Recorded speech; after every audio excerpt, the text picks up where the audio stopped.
ओडिशा नेतांको स्वरे उठिला पड़ा राज्यसभा मुहांमुही हेले गोटे राज्यर दुई सांसद केवल रंग बदलाई देले कौन राज्यर विकास हो जाए ना नाम परिवर्तन करदेले युवपीढ़ी को रोजगार मिल जाए।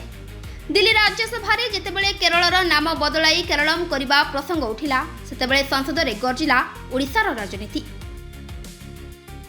संसदर उच्च सदन राज्यसभा बीजेडी और बीजेपी सांसद मध्य जोरदार युक्तितर्क देखा मिली। केरलर नाम परिवर्तन बिल आलोचना बेले ओडिशार ओडिया अस्मिता एवं राज्य में चलता राजनैतिक परिवर्तन उपरे उठी बड़ प्रश्न।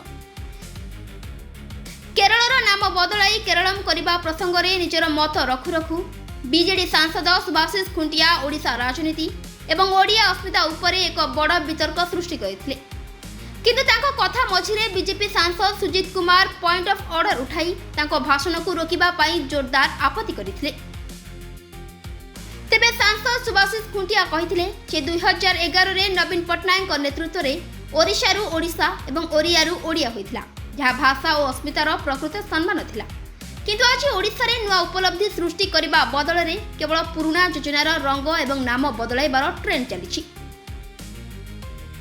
एही कथा उठिबा क्षणी बीजेपी सांसद सुजीत कुमार अध्यक्षक ध्यान आकर्षण करी कहिथिले बिल बाहरे अप्रासंगिक प्रसंग उठाइबा नियम विरुद्ध तेणु यहाकू रेकर्ड रू बाद दिया जाऊ। तथापि सुभाषिष खुंटिया कहिथिले जे केवल नाम बदलाइबा सांस्कृतिक सम्मान होई पारे किंतु राज्य को केंद्रीय अनुदान युवक मानक रोजगार एवं आर्थिक अधिकार देले ही से नामर परिचय सार्थक हेबो। तेबे गोटे राज्यर जड़े सांसद ओडिशा पाई स्वर उठाउथिबा बेले संसद में आउ जड़े सांसदक एपरी आपत्ति केते दूर युक्तियुक्त थिला ताहा एबे चर्चार केंद्रबिंदु साजिछि।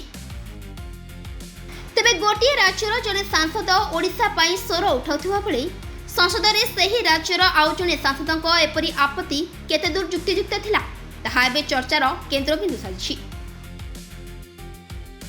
ब्यूरो रिपोर्ट रियो न्यूज।